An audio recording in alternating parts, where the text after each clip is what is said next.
When shopping for a new sparring sword, one of the things you'll want to keep in mind is whether the sword has a peened or threaded construction. Quick sword anatomy. The blade, two parts.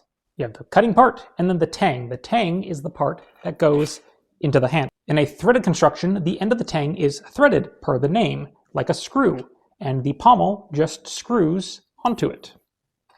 In a peened construction, the pommel is slotted onto the tang, and the part that's left sticking out is then hammered flat into a mushroom shape, which gives you the peen. For most people's practical purposes, a peened sword is a permanent construction.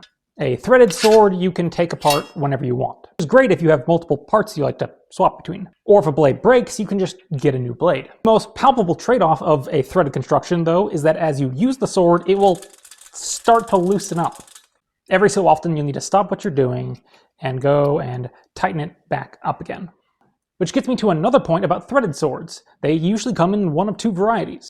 One is the single-pieced pommel, where the threads are made into the pommel itself. On one hand, this simplifies the installation process, but on the other, you can find yourself accidentally unscrewing the sword as you use it. The other is a two-piece pommel. The pommel will just slot on, and then the thing that actually retains it is a second, smaller pommel that screws on instead. You'll probably need to keep an Allen wrench handy, but you don't have to worry about your hand accidentally unscrewing it. But even peen constructions can loosen over time, months or years versus minutes, and develop a rattle. And that rattle's a lot harder to get rid of than with the thread. And if the blade breaks, for most people that means the rest of the sword is forfeit too. So with all that in mind, the peened construction kind of seems like a bum deal, but done well, it is a rock-solid way to build a sword.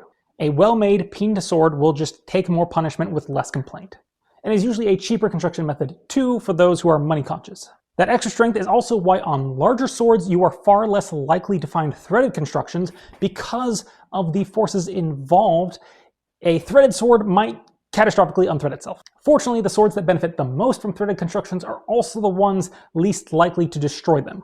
A thin-bladed rapier is less likely to stress the threads, but more likely to break in the blade than the likes of a longsword. And when that does happen, which of these guards do you think costs more to make? And in parting, if you ever get tired of your threaded swords loosening, you could always apply a thread locker. And they come in varying intensities, from it'll take some muscle to loosen it to, yeah, good luck.